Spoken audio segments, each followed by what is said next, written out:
everybody.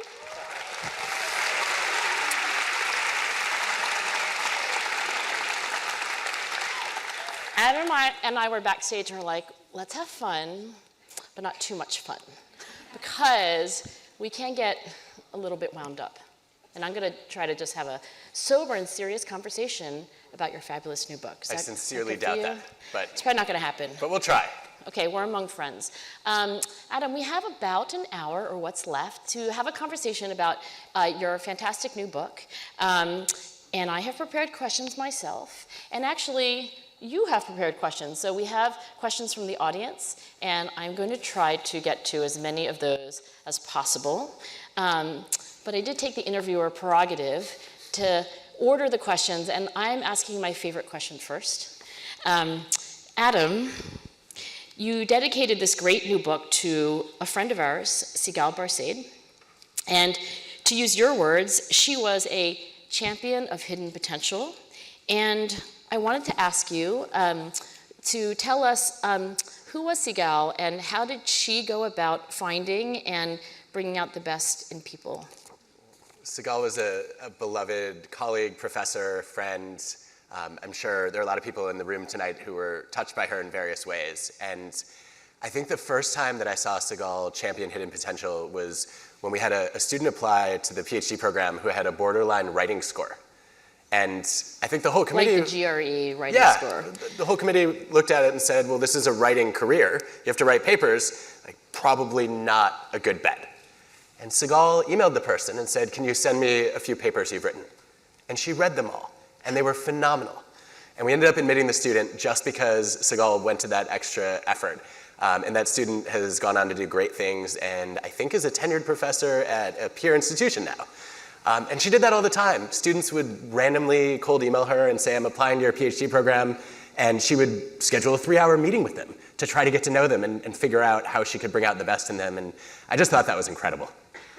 I thought this book was the perfect book to write for Sigal, so thank you for opening with that, and also thank you for this gift. Okay, so let's get personal. I think this is your most personal book yet. Would you agree with that? I agree, yes. There's like more Adam in this book. Yeah, Actually, I said that about your last book, but then you wrote this one. So now it's been topped. Yeah, I'm just running out of content from other people. I don't know what's going to happen. It might be. We'll see what happens with the next book. So let's talk about you as a person. And so many of us here know Adam as an academic and as a professor, but I want to go back to when you were a kid and when you were a diver. So tell us a little more, for those who have not yet read Hidden Potential, like what your story is about your hidden potential as a diver. Well, I didn't make the basketball team, didn't make the soccer team, and kept going down the list of sports, and decided to try diving, which was a terrible idea for someone who's afraid of heights, and who also was nicknamed Frankenstein by my teammates because I didn't bend my knees when I walked. Oh, just the robot walk. Yes. Yeah, okay. So I remember going to my first day of diving practice, and the coach, Eric Best, said, do you want the good news or the bad news? I was like, we have to start with the bad news. He said, well, diving requires explosive power, grace, and flexibility, and you have none of those things. That's the bad news. Yeah, I was like, is there good news? And he said, yeah, diving's a nerd sport. It attracts all the people who were too slow for track and too short for basketball. And so if you work really hard at this, you could actually become a state finalist diver by the time you're a senior. And he was, I think, half joking, but I was hands down the worst diver on the team. And he said— By the way, you're not exaggerating, right? That's not hyperbole. You were literally, literally, by far. Literally. Yes. Right. Okay. Yeah, both of my teammates were fellow freshmen. They both made the state finals in their first 2 years, and I didn't even qualify for the qualifying event for state finals. So I think, it was definitely an uphill battle for me. But Eric said something that really shifted my thinking. He said, I will never cut a diver who wants to be here, and I will put in as much to try to help you grow as you do. And that just lit a fire under me. And let's be clear, Angela, I never got anywhere near the Olympics. I did not get anywhere near Olympic trials even, much to my chagrin, but I got a lot better than I expected to. Did you actually, at one point, were you, I think you have to be called an Olympic hopeful by other people, but were you hoping for the Olympics? No, I was so far from being able to hope for the Olympics. Okay. I remember going to my first Junior Olympic Nationals, which was way above what I thought I was capable of. And there was an actual Olympian there who scored more points on one dive than I did on my first 5. And I realized I've kind of peaked. So you grapple with the topic of talent in the book, and let's talk about diving. So do you feel like there was a ceiling on your potential because of talent? And if so, like what does that mean in diving? Well, you're the talent expert, so I feel like I should defer this back to you, Angela. Yeah, well, I don't know anything about diving, though.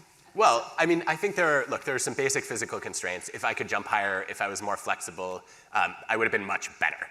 But I remember Eric saying to me once that I got further with less talent than anyone he had ever coached. And so, which he meant as a compliment. And we would now take as a compliment. I think it's a huge compliment because I guess I don't know whether my potential was hidden or I just squeezed every ounce out of it. But yeah, I think diving is similar to basketball in that there's like the Chinese government vets 5-year-olds and then sends the kids with the right body type to diving boarding school and doesn't even teach them to swim. They tie a rope around them and then just like, pull them back in from the deep end, which is intense. But I don't know why I just told you that. But not very efficient. Yeah, like it just seemed, yes. But okay. I think the lesson here is, yes, there were real talent constraints, but talent meant I was starting from a very low floor, and because I think I had a coach who really taught me what grit looked like, and also because he taught me how to learn, I was actually able to improve at a faster rate and also get to a higher level than I ever expected. Were you the hardest working diver on the team? I think there was a speech given by my coach one season where he said, every day at 6 o'clock, practice is over and I have to kick Adam out of the pool.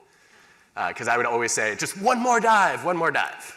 First to arrive, last to leave, eyes like saucers. It's a good recipe for getting better at things. Okay, so did you ever achieve the flow state? And would you tell this group of curious people what the flow state is? Did you ever achieve the flow state in diving? Is that why you devoted so many hours? Diving is really hard to find flow in. So I think a lot of you probably know that Csikszentmihalyi work on flow, the idea that you can get into a total zone of absorption where you're immersed in the task to the point that you lose track of time and place, and sometimes you even forget who you are. And a typical dive takes 2 seconds. So like by the time you start to get in flow, you hit the water, and if you land on your back or do a belly flop, then you're jolted out of it. Yeah. But I think practice provided flow because we'd spend most of our time in conversation waiting just for our turn on the board. And I think, 2 hours would fly by like it was just 20 minutes. And that was definitely something that brought me back is being afraid of heights, and also it really hurt when you hit the water at 25 or 30 miles an hour and like, it feels a little bit more like concrete. But what kept bringing me back was I loved being part of a team. I loved challenging myself to do something where I could get better, even though I wasn't very good. Okay, there is an Easter egg in the book. For those of you who appreciate not only Adam's writing, but his increasingly humorous illustrations, I have to say, as a reader of Adam's books. And I'm not even going to tell you what it is, but when you get to the cartoon about team, you'll know you found the Easter egg. Okay, I'm not going to say anything more. Adam, while you were researching the book, I'm guessing that you were surprised at least once, if not more.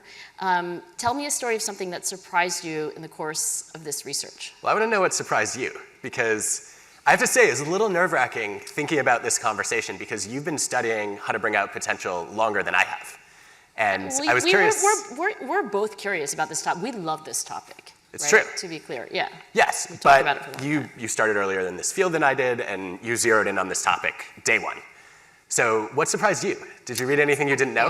You're not. Of course it is. Okay, so. Wait, this is my event, Angela. Come on. Like, hello? Whose name's on that book? Adam Grant's name's on that book.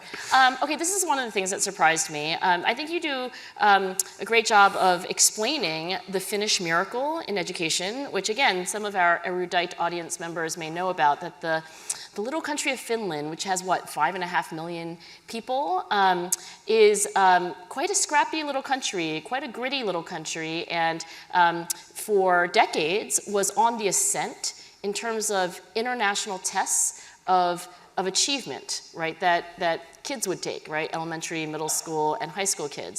And every year, these international tests, which are given annually, they would have these rankings of countries. And for quite a few years, Finland would just be, it was like Rocky, just like kind of going up in the ranks. And I was familiar with that.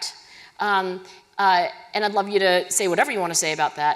But the part that surprised me, because I kind of like stopped paying attention to Finland. I was like, oh, and then Finland is, I guess, like at the very top of these charts. And then I stopped reading about it. And then in your book, I learned that they've been on the decline, actually, in recent years. And then you talk about, your guess as to why they rose and also why they're falling but not failing, as you put it, right? So why don't you tell me and this audience about the Finnish miracle and what's going on right now? You just completely dodged the question. No, you said what surprised me. Yeah, so the surprise was that Finland has dipped? Yes, that was Okay. a surprise. All right, Okay. that's fair. I was like, I just told you. You kind of dodged Just the get question. No, I didn't. It's a partial That was my dodge. answer. Okay. That was my answer, Finland. Do you want another answer? No, you're gonna, I'm sticking with Finland. I was surprised by that. I was reading it and I saw this graph and I was like, what? So I was surprised. Yeah, no, I mean, I think anybody who's curious about it, my analysis is in the book. I'll tell you what didn't make the book that I would love to understand better is where Finland is hurting the most is actually the performance of boys. So girls have leapfrogged boys and boys are now lagging quite a bit. And it seems to pick up. By the way, that does not surprise me. I mean, this is happening in a lot of countries, I right? wanted to know when I'm not surprised. I'm like, so not surprised. Okay, keep going. Yeah. Okay, so I should say for the audience that there is a lot of research on the self-control and grit and willpower and conscientiousness advantages that girls have over boys, which you have documented. So I'm not surprised. So yeah, this is not news to you. But I think what's interesting and also is on every metric of achievement, pretty much everyone, girls are leapfrogging boys, right? Like going to college, applying to college, graduating from college, grades in school, grades in STEM classes. I mean, so until we get into the workplace, by the way, when everything Yes. flips and men take over and women end up stifled. Right, and then there continues to be the wage gap, et cetera. So, okay, so I told you that I was surprised about the decline of Finnish standings on these tests. You're further surprising, well, we're now discussing that there's a gender difference. So what's your speculation about why boys in Finland are now, falling behind? So it seems to pick up, it's hard to gauge because they don't do standardized testing much. Right, and because there's they're not into that. No. So we don't really have good data, but I think from what I've seen and from what I've heard from Finnish educators, it seems to pick up around middle school, or the drop. Gap. The gap grows, and it gets worse as you move into high school. And what seems to be partially happening is that boys don't read anymore.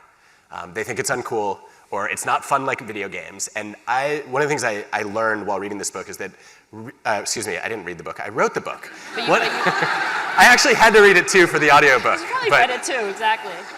That was less fun than writing it. But when I was writing this book, one of the things I learned was I think reading is sort of a gateway drug to all other kinds of learning and skill building. And kids who learn to love to read learn to love to learn. And so I think we need to really think hard about how we make reading fun and interesting, was my takeaway. I wonder if we could ask the audience, even in this dark auditorium, I want you to raise your hand if you feel like you should, and by the way, I'm going to explain this, read more, but not like scrolling reading, but like a book, right? So raise your hand if you feel like you'd be better off if you read more than you do today. So just raise your hand and look around, right? So then, Adam, I want your pro tips on, this gateway drug. I guess not just for kids, right? Because maybe some of us grown-ups feel like that would be our gateway curiosity drug, but we're not doing so. First of all, why are we not reading as much as we could or should? I'm sorry, what were you saying? I wasn't paying attention. That's so Adam. Adam and his sense of humor. Okay, I'm going to tell you again, Adam. No, I was going to say, but I think that's why we're not reading, is because our attention spans are shrinking. Oh, you really do. You actually believe that attention spans are shorter. You don't think that's, fake news. No, I think Gloria Mark made a really convincing case for it in her book, that we're having a harder time paying attention for longer periods of time. So the sustained attention, and you would, I assume, implicate technology? Is there something else you want to implicate? I don't think it's helped. Yeah. Okay. And so if that is the diagnosis, what is the cure? I don't know. I would say... You have some ideas. I think you have ideas. I have ideas, but you have ideas too. I think... Yeah, I'll say something. You go first. One place Yeah. I would start with, I'd probably start with book clubs. I love the accountability device of having somebody else who's read and feeling like you need to prepare and don't want to be the one person who didn't do their homework. But you have to curate really carefully because I think a lot of book clubs pick classics, which I think Mark Twain described once as books that everyone wants to have read but no one wants to read. You do editorialize on that in the book where you tisk the ninth grade English classes that have us reading like Beowulf. That was actually a dig at an English teacher who made me read Grapes of Wrath, which mine too. To this day is the most depressed I've ever felt in my life. I think I just watched the movie, actually, instead of anyway. I honestly get a little bit upset just saying the sentence. Like the title of the book, it was that painful. Some Steinbeck fans in here might take umbrage at that comment, but I don't personally feel like it was his most compelling work either. Okay, so your suggestion is that, for example, we should let people read what they like, right? I like that tip, and I'll add this to the pot. I love that we're sitting here with this faux friends-like setup with the coffee table and the chairs, and there's a book on the table. And I will say this: I think that we could take a page out of, so to speak, a colleague of mine. I went to go visit him in San Francisco. His name is James Gross. And I walk into his house, and there are wall-to-wall bookshelves. I mean, it's not like a super fancy house, but there are wall-to-wall bookshelves. There's a big table in the middle of the living room with scrap paper on it, and then those kind of cups with pens and pencils. Lots of outlets to plug in your laptop. And I was looking around for the flat screen TV because, it is an American house, and I couldn't find one. And then when I went upstairs, there were just more bookshelves and more paper and more pencils. And I guess my tip would be this: if you think you should read more, that you'd be happier reading more, I would design your living environment such that it's easier to read. For me, my nightstand has your book on it, and it has other books that I would like to read. I have never bothered to ask my husband how the 4 remote controls in careful coordination can get the television on, because I am letting that friction keep me away from Netflix and keep me reading Hidden Potential. So I like both of our suggestions, and I think they're complementary. Okay, so Adam, Diamonds in the Rough, which of course is the picture on the front of the book, and it's the metaphor in the book. Now, a lot of folks in the room are thinking about this in terms of admissions to college or selecting people to hire. So what are your ideas on how to unearth diamonds in the rough? You started with Seagal's story, but more systematically, how can we do that? Either you can pick your choice, Penn admissions, right, or hiring in companies. We could do both. You could do both, yeah. In the same to. example. So I think the big mistake we make when we assess potential is we listen to what people say when we should be watching what they do. So, how many times have you admitted someone who is a great talker or hired somebody who is charismatic and incredible at schmoozing, only to find out that they didn't have the skills or the motivation that you were looking for? So why not figure out how we could give people kind of a microcosm of what we're trying to select on? So in Penn admissions, I would say we should host a mock class and have students come and discuss. Actually, Wharton MBA admissions has been doing this for years. Really? It's a team-based discussion where you have to get together with a group of fellow applicants and talk about an intellectually interesting issue. And I think it's skewed too heavily toward agreeableness, and basically everyone tries to cooperate. I'd like to see more debate and more constructive challenge in there, but I think it's a step in the right direction. I think, actually, I learned this when I was, when I was hiring salespeople. I really had a hard time. When were you hiring salespeople? This was when I was in college. I was trying to hire them to sell ads for the Let's Go books. Oh yes, I was a Let's Go writer for the, okay. So I got stuck in the office. Series, no longer published, called Let's Go. But think Lonely Planet or Fromers or Fodors or Rick Steves. Written by students. Yes. Managed by students. Okay, go back to your story. Yeah, so I had to hire people to sell the ads for the books. And I remember, I will never forget, I had a candidate come in and he gave a terrible interview and I rejected him. And I had to report back to my boss and explain why I turned him down. And I said, I can't hire this guy for sales. And she said, why? And I said, well, he didn't make any eye contact.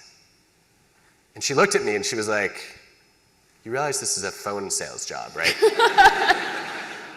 And I was like, I can't believe I didn't cross my mind. I was just looking to gauge his social skill, and I had a cue of it, and he failed. So I sat down with a colleague, and we said, all right, how can we get closer to seeing real motivation and skill? And we decided to ask candidates to sell us a rotten apple. Because we thought if you could sell a rotten apple, you could sell anything. Yeah, and no prep required. Everyone knows what a rotten apple is. So we called that candidate back for a do-over. My boss made me. And we said, okay, sell us this apple. And without skipping a beat, he goes, this may look like a rotten apple, but I'm actually selling aged antique apples. So you can display this on your mantle. And you know the saying, an apple a day keeps the doctor away? Well, these aged apples, you only need to eat one a week for the nutrition benefits. And when you're done, you can plant the seeds in your backyard, and it's cheaper than if you were to buy apple seeds at a grocery store. I had some questions about his honesty after that. Yeah, I was going to say, there's some concerns, but... But after resolving them, I hired him. He was the highest performing salesperson we ever hired. So, And I should say, this was he was extremely introverted. He built robots for fun. And he was not your stereotype of an effective salesperson, but once we gave him a chance to be creative, he was able to shine. And I think everybody deserves that do-over, that second chance. So you would say, look for, but also design a process where you can get competence, right? Not just confidence, and you can look at what people do and not just what they say. And isn't there a term for this is it like a work sample? It's called a work sample, It's a work sample? Okay, so what do you think about this idea? I just thought about it while you were saying this. I was like, okay, what if Penn Admissions gave high school students around the world a free class? Right? So they get to take it for free, which, by the way, I think would be awesome for equity and stuff. So it's like a MOOC, and we both know that these online courses that you're able to take, the dropout rate is usually north of 98%, right? Interestingly, only like 1 or 2% of people who start an online class with enthusiasm and gusto and the intention to finish, like actually complete. So what if Can I just jump in there and say, Allison Grant, my wife, is the only person I know who's finished every MOOC she started.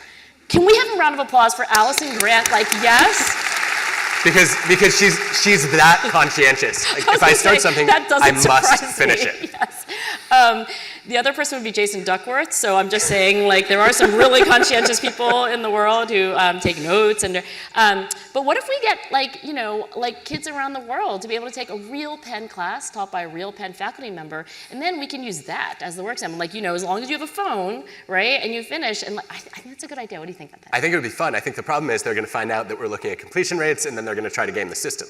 So we need to be one step ahead. If the kids are like, I know, I'll finish this class, but they still finish it, I still think that would be better than not having it. Probably.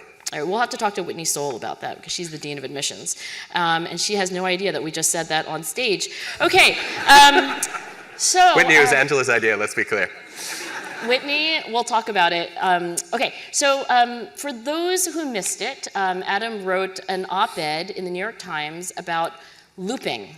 I think that the opportunity to have this live conversation is an opportunity for Adam to both say what he said in that op-ed, but also embroider it with any nuance that, nuance and word limits are difficult to reconcile. So tell us what you said and tell us what you learned maybe since publishing it, which is just yesterday, I think, or something like that. Yeah, I've actually learned a lot since it came out. So there's a bunch I would love to add to the book maybe for the paperback. So the basic finding, this is true in now North Carolina, Indiana, Tennessee, and Chile, is you show more progress on standardized tests of math and reading if you have the same teacher twice. And it's called looping, you know this well. And I think there are all sorts of interesting mechanisms at play where teachers get to know their students better, they can customize to their strengths and know their development areas, they're not judging them by where they start or what seems to be their natural talent. More psychological safety gets built and students open up to teachers more. Instead of just teaching, students are able to get coached and mentored. I think there are all these interesting things that happen when you build a longer and deeper relationship. There was a great critique that came out a couple days ago from Matt Kraft at Brown, who you probably know. Love, by the way, he's so awesome. He's an outstanding education economist, and he actually has a new paper on looping that's, I think, not yet published, but on Tennessee, and basically what he said was, I think we should all do looping, I'm a proponent, but the effect sizes are really small. And so I'm worried that we're going to have like, all these policymakers who are going to think this is the next fad, and then they're going to jump on it, and it didn't magically change their school and transform everyone's learning. So should we be concerned about that? And we're doing an exchange as a blog that I'm going to release probably tomorrow, maybe the next day. My response was, you're right, the effects are very small, but let's not confuse effect size with practical significance. Because if every student gets a little bit of a bump from having a teacher who knows them better, and we play that out over millions of kids, that becomes very meaningful over time, number one. Number two, and maybe more importantly, the best examples of looping, I would say Finland and Estonia, you stay with the same kindergarten teacher or first grade teacher for 6 years. And teachers go to your high school graduation, they show up at your wedding. These are lifelong bonds. And I think we're really underestimating the size of the looping effect by just looking at what happens when you repeat once with a teacher. And then finally, as Angela, you've known this your whole career, moving standardized test scores is really hard. If you look at behaviors we have more control over, like student attendance and classroom disruptive behavior, the effects of looping are more than twice as strong. And grades. Grades, yeah, as well, as they are on just the one-shot standardized test. And so I think we should be careful not to underestimate the value of building a long-term relationship between teachers and students, and we have a lot to learn about what does effective looping look like? How many years should a classroom stay together? What if you get stuck with Professor Snape? I don't know what to do about that. Right, okay, so I did want to ask you about 2 bad teachers in a row, but first I want to talk about, when I read that, I was like, oh my gosh, Mr. Carr. So I, by luck, but just by divine intervention maybe, had the same life-changing English teacher twice in high school. And I know I would never have written a book without having Mr. Carr twice in high school. I don't even think I would have gone into a selective college. Like, he changed my life, and having 2 doses of Mr. Carr was a miracle. So when I read what you wrote, both in your op-ed and also in the book about looping, it really resonated. But then the more, academic person in me said, what about the research by Stanford economist Eric Hanushek talking about, for example, the effect of having 2 bad teachers in a row, right? So, not necessarily the same person, but just, so what do you have to say about that? Because, maybe this is working in Finland where, honestly, most of the teachers are great, right? But, a lot of parents are not able to send their kids to the highest quality schools, unfortunately. Yeah, so what I would say, it's funny, Hanushek's work is in at least one other chapter of the book. And what I would say to that is look at the US states where we have good data. On average, it's better to loop than not loop. Right, and that's what Matt's research shows. Yeah, and that's exactly what Matt has found as well. I think the other thing is that if the teacher is struggling, there's actually a greater dividend for looping. That if you're having a really rough time with a difficult group of students, the last thing you want to do is hand those students off to the next teacher.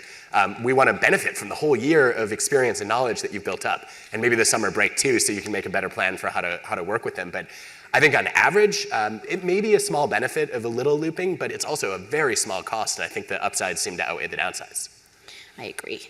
Excellent. Okay, so actually, not excellent. I learned nothing if we agree. We like to agree. No, I like to agree, and you like to disagree. I do like to disagree. But I so much prefer agreeing. I'm just saying. But, okay, so we're going to argue about this. We agree about almost everything. But not at first. And then you're just going to make it into a disagreement. But we actually secretly almost agree about everything. So I hate I hate the phrase "great minds think alike." Because no, they don't. Maybe. They challenge each other to think differently. Sometimes great minds do think alike and just want to watch Bridgerton. Okay, so this is a fair point. Great minds think the Duke is amazing. Yes? And are you with me? Round of applause for Duke. Sorry, have you seen Bridgerton? No, I haven't. All right, fine. We will not give the Duke a round of applause. All right, more seriously, this is why I had to print this out, right? Because Adam and I could just go off on a loop, as it were. Okay, some of my students are in this audience tonight, and in our class, we're talking about feedback. How to receive it, how to take it, or you might prefer the word advice. And you touch on this topic in your book, so give us some advice, Adam. Okay, how to take it? Sure. Yeah, so I think the first thing to remember is that not all critics are thinking critically about you, and not all critics are speaking constructively about you. Mm-hmm. So you actually need a filter to figure out whose criticism is worth listening to. I think in some cases you should discount them because they don't know what they're talking about, task-wise. Like they're not knowledgeable or they don't have relevant expertise. In other cases, they're very familiar with the task, but they don't know anything about you and your capabilities. And so what they're saying may be miscalibrated. And then most importantly, even if they're an expert on you and the task, if they're not trying to help you, if they're envious of you, if they're threatened by you, then you have to question their motives and therefore whether what they're saying is really going to be helpful to you. So assuming that you check all those boxes, like yes, this person is a credible source of feedback for me, then I think my favorite concept comes from Sheila Heen. She calls it the second score. And Wait, remind me who that is. She's a conflict mediation expert. Okay. So Sheila has spent a lot of time helping people have better difficult conversations. In fact, she co-authored the book Difficult Conversations, which I think should be required reading for interacting with humans. It's that useful. That sounds like a required reading book. Yeah. Yes. So her idea of the second score is that when somebody gives you feedback, what you usually do is you try to argue with them about the score they gave you. So actually, I'd love to get just a sense. How many people have a parent who argued with at least one teacher or professor for a better grade for them? Wait, having a parent who argued. Yeah, how many people had helicopter parents who intervened to fight your grades for you? Wow, and I love that you had the courage to raise your hand. Also, your parents can't see you, so it's totally fine. Okay, and then how many of you have grade grubbed at some point and fought for a better grade when you thought you were underscored? This is an honest audience. Okay, welcome to Penn, everyone, by the way. The world capital of grade grubbing. You do it so well. I can attest. Yeah. So here's the thing. So sometimes the test was unfair or you were not graded accurately. Right.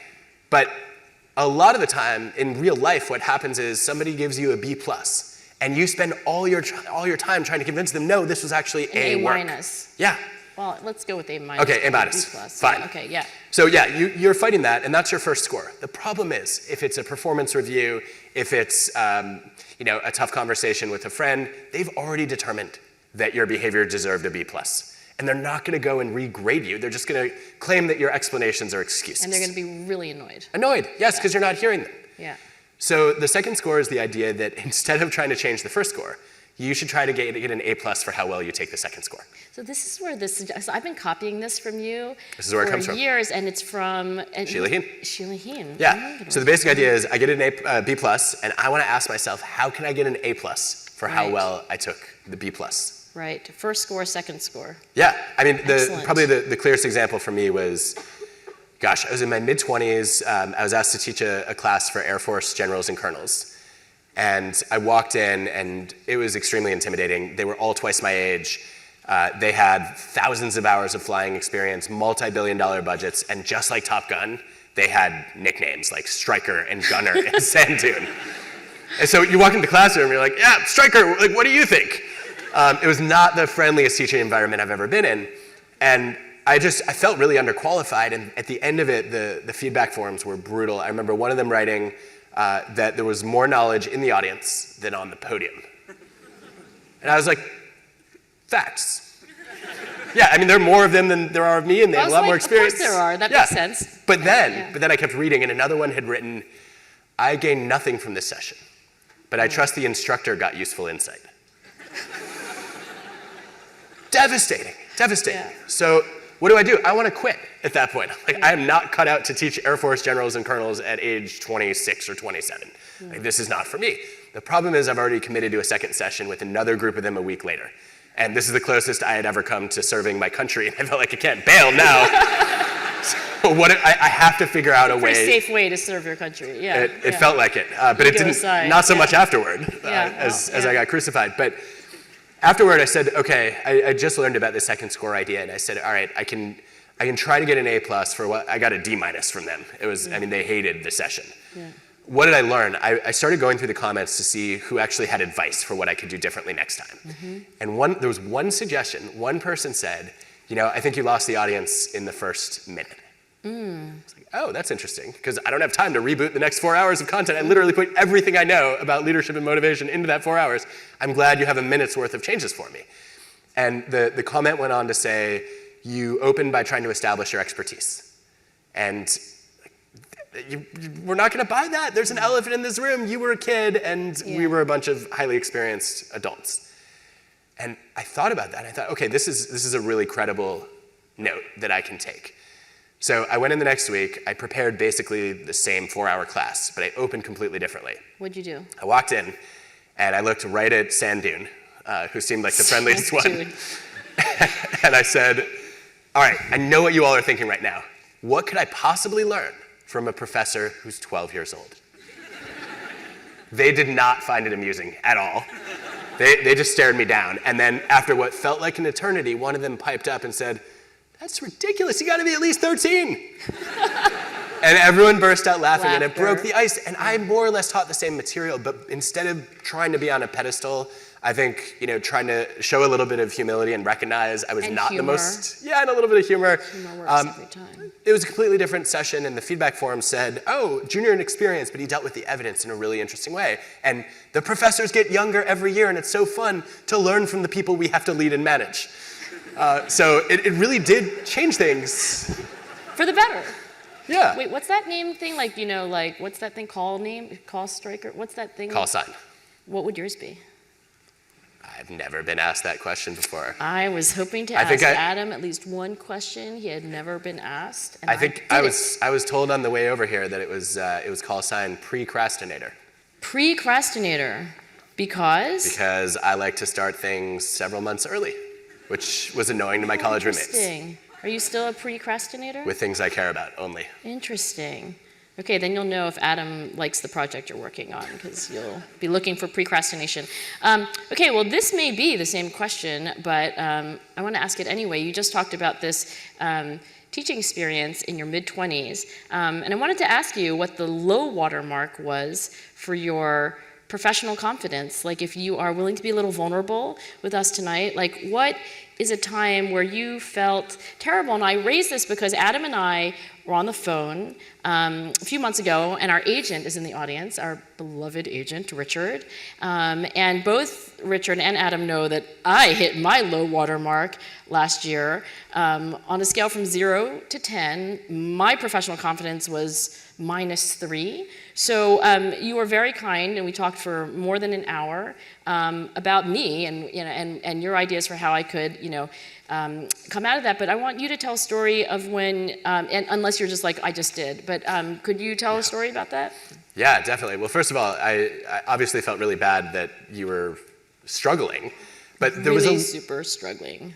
Once you got out of it, there was a little part of me that was like, wow, even Angela Duckworth sometimes lacks grit.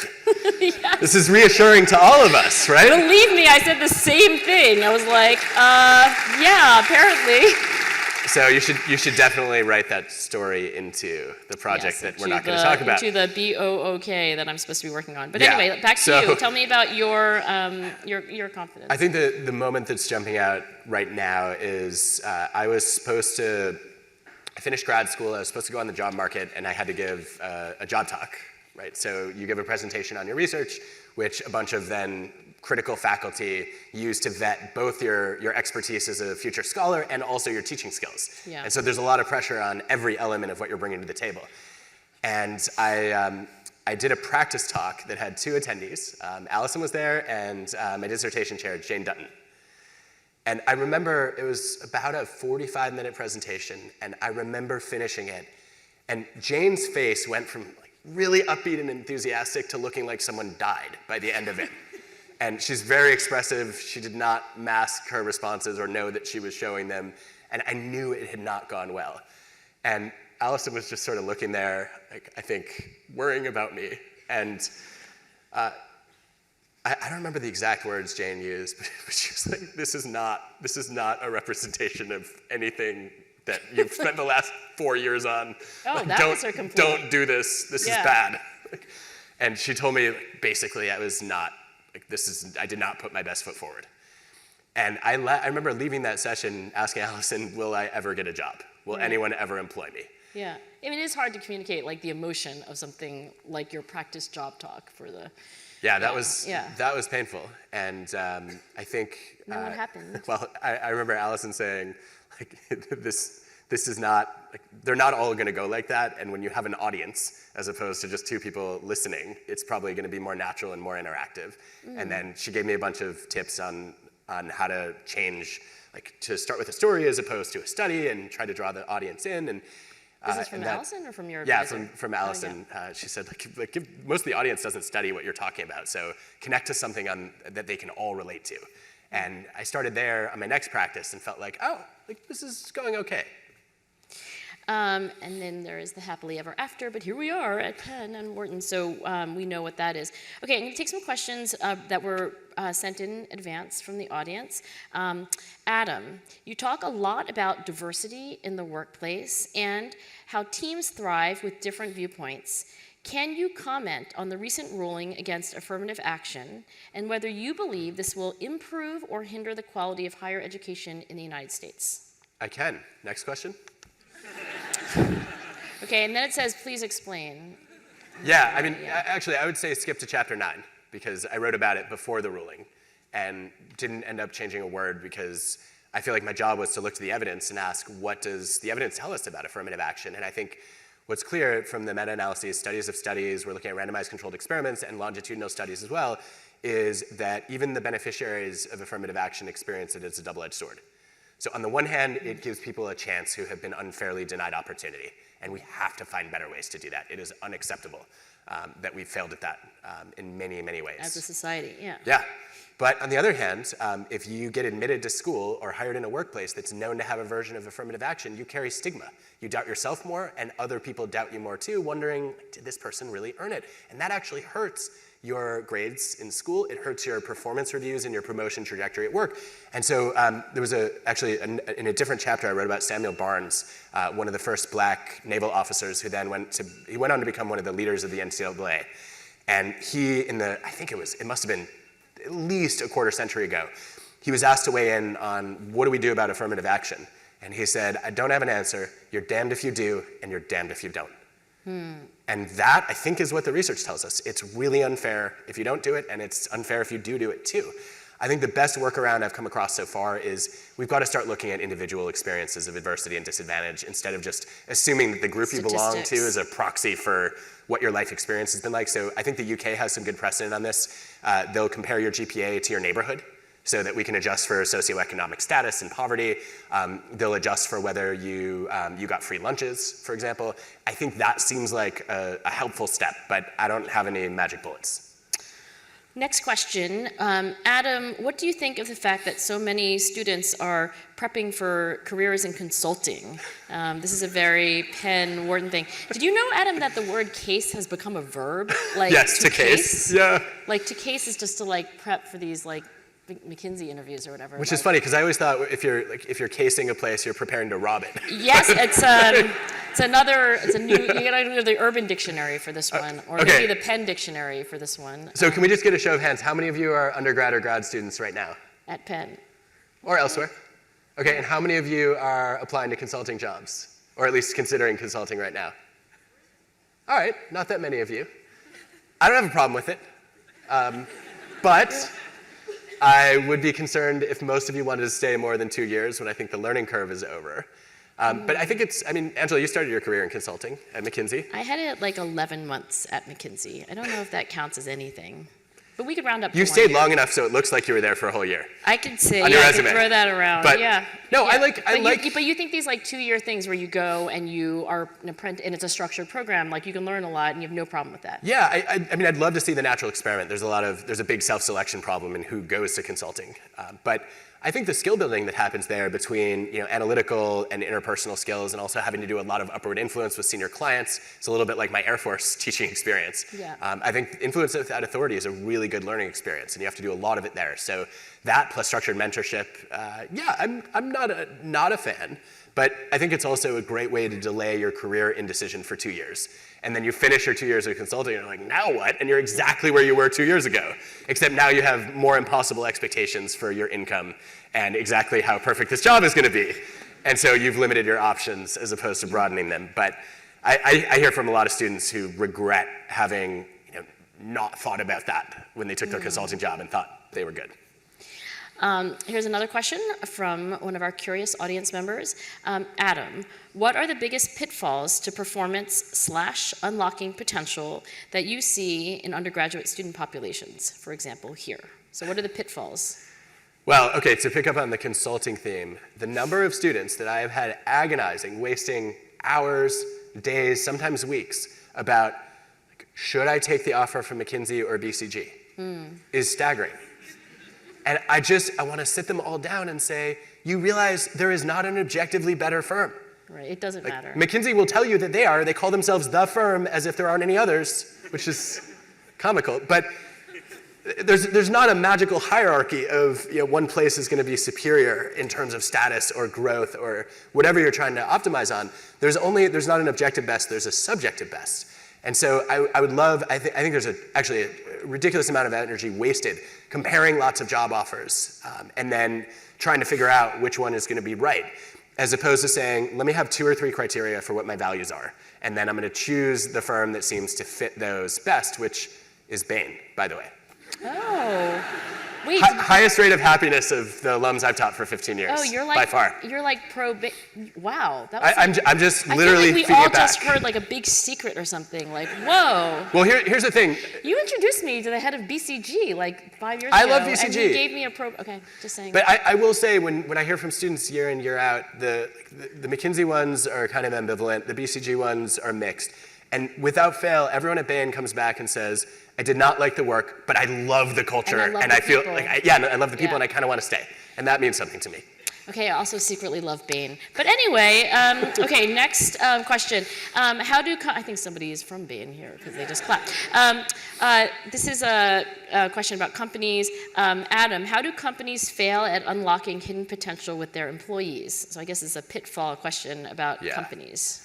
Well, I think they fail in a lot of ways. I think one of the first ways is they try to break people in to fit the mold of the organization as opposed to letting them stand out.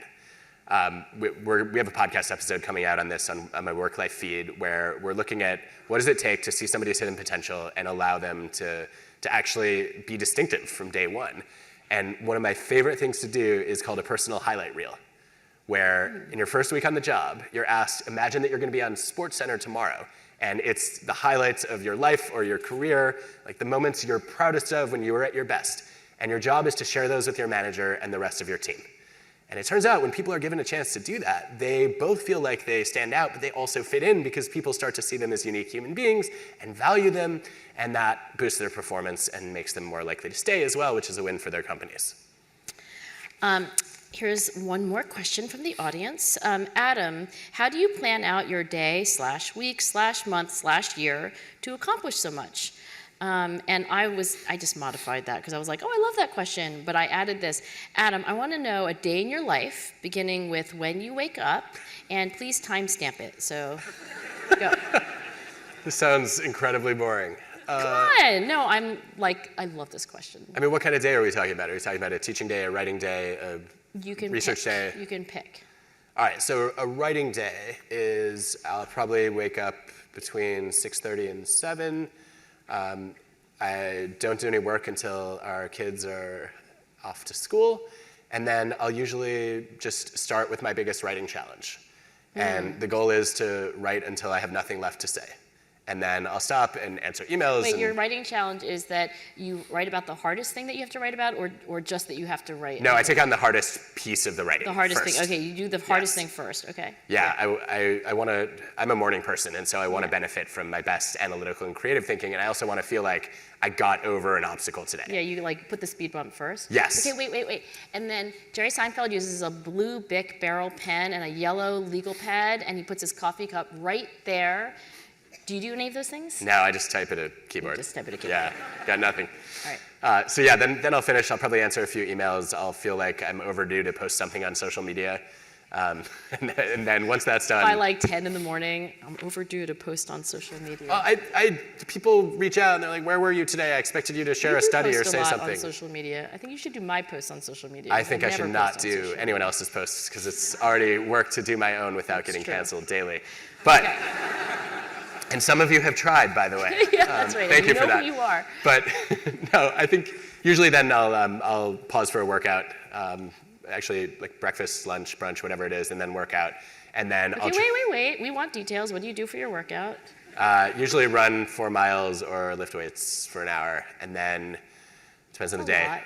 Okay. And then. And what did you have for lunch? Like, what do you eat for lunch? And also, wait. And also, what do you have for breakfast?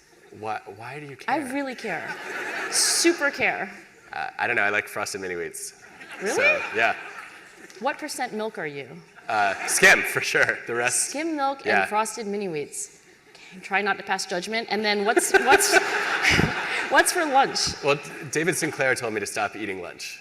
Oh, so you're So, like yeah, it's breakfast and dinner. breakfast But a and later dinner. breakfast. Yeah. Interesting. Okay. Go on. Now we're in the afternoon. Yeah, so then in the afternoon, I usually will record a podcast, take a call, do maybe a virtual event. I feel on like, Zoom. yeah, and then our kids get home, and my goal is to not work. Occasionally, I'll pick something up after they go to bed, but that's kind of a day in the life.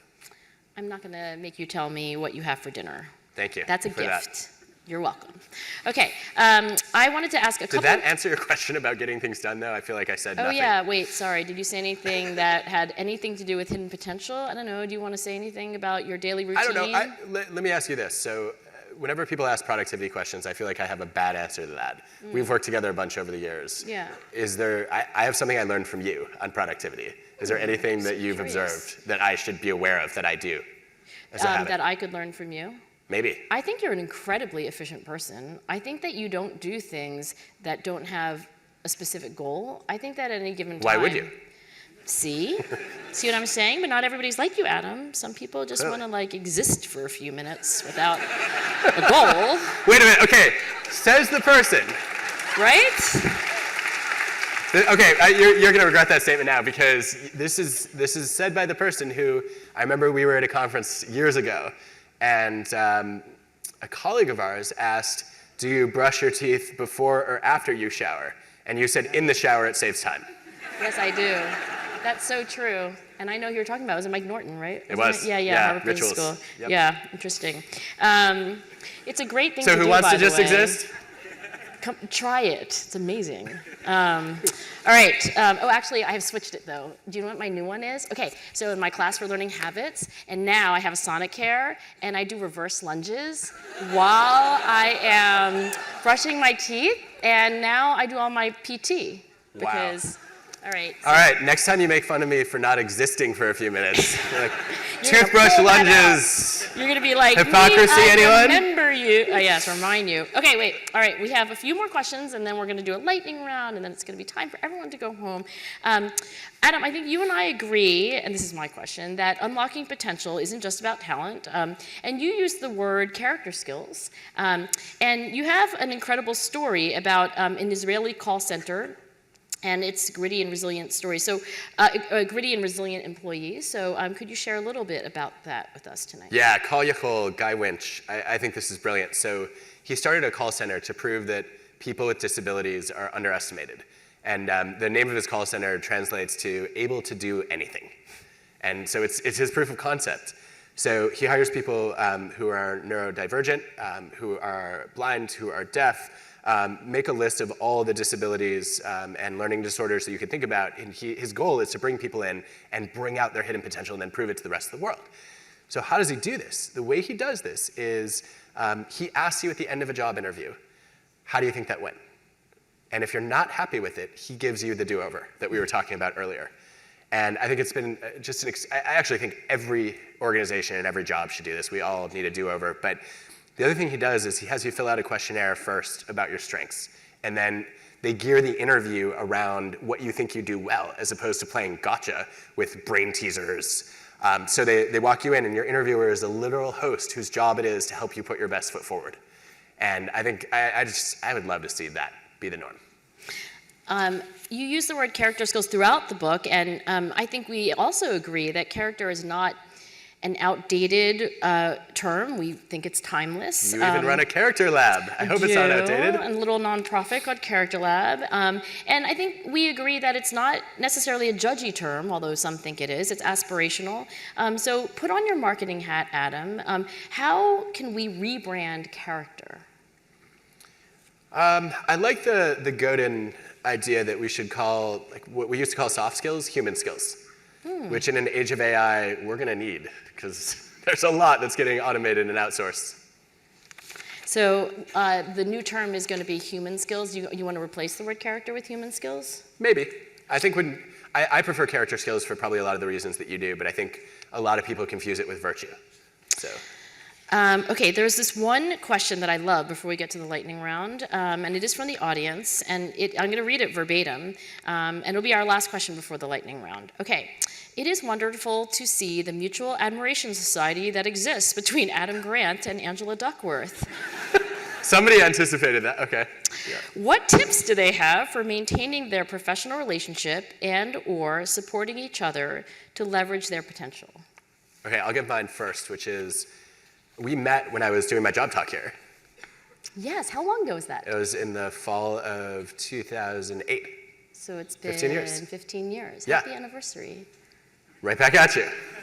So I remember you coming to the job talk, and you were not in the department. It wasn't like a real job talk. It was like, let's get Adam Grant talk. But anyway, yes. I didn't know that. Technically, I felt like your job talk. Yeah. I felt like I was being grilled. Everyone was like, be really nice to Adam Grant. I was like, okay. And everyone was except one of my favorite colleagues, Mauro Guillen, who put me through the ringer, which turned out to be delightful. That's awesome. But I did not know it at the time. Anyway, I remember because you were from a different department and you had no say in the hiring process, I felt like I could ask you how it went. And I remember asking you, what could I do better next time? And you told me, you didn't hesitate. Like, here are the things you could improve. And I feel like that's been a norm ever since in this collaboration, is we always ask afterward, what's the one thing I can do better? And then it's disappointing if it's not immediately actionable.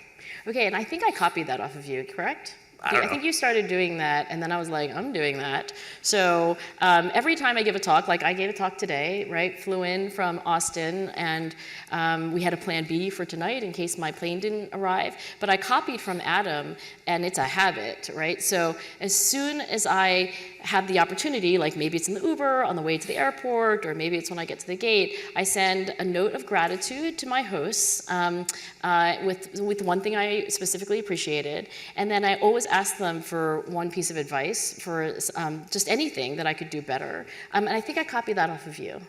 I don't know. All right. I think one of the things that's really effective about this, though, is that a lot of people, when it's minor stuff, they don't say it. Because if you feel like it went well overall, I don't want to burst your balloon. But what happens then is you never practice giving the easy suggestions, and then it feels like a giant cloud to give the harder ones. You can copy any of this, by the way, and I think that is something that I've appreciated from Adam, is just to have a colleague that I can copy. And I do want to say this before we get to the lightning round. If you ask me, like, why am I in a mutual admiration society with Adam Grant, it's because you're a really good person. Like, you're very successful, you're extremely busy. Yes, you are very goal-oriented, but you are a genuinely kind person, and I have 15 years of experience to let me know that, so that puts you into a mutual admiration society pretty quickly. Well, thank you. I appreciate that, and we'll try to live up to it. I think it's funny, though, because I feel like some of the advice that I've given you is stop being so nice, stop saying yes to everyone. It's true. Over the years. We need something to disagree about, because, you know. Okay, lightning round. Least favorite food? Chocolate. You know, you had them the whole time. Disgusting. And then, yeah, all right. Chocolate. Worst advice you've ever gotten? Worst advice I've ever gotten. Don't be a teacher, because teaching is really repetitive and boring. Thanks, Mom. I was going to say, who gave you that? Something you've rethought lately? I've actually rethought the great minds don't think alike. They challenge each other to think differently. Wait, just in the last 35 minutes? No, in the last few weeks, because I remember saying that. Like, I kept hearing people say great minds think alike. And I was like, no, they actually try to make each other better. And then too many people agreed with it. And now you have to go back. So now I have to question it. A change you would like to see at Penn? There are a lot of them. Well, let me say, there's so many different directions this could go. So many different directions this could go. I will say that, okay, there's a this is not a lightning answer, but I feel like it needs to be given. It's okay. There is a long-standing body of research on speaking up in organizations when you disagree with the choices of senior leadership. And what that literature shows is that when people feel like their voice has been silenced or not heard internally, they often go externally and blow the whistle. And that typically falls on deaf ears because they're seen not as someone who's trying to help, but as someone who's making trouble. And I have chosen to try to use my influence internally rather than alienating my intended audience. So there are a lot of things that I would like to see changed on that front that we're not going to talk about tonight. I think something I will say that I'd love to see change. Okay, I have a dream. This is not going to happen anytime soon, but I hope it'll happen sometime during our time here. I would love it if the Wharton MBA program was either 1 year or 3 years. Whoa. It's only a year. Numbers. Well, No. it's only a year if you're going back to your same industry. Okay. And it's 3 years if you're making a major career pivot or coming to business for the first time.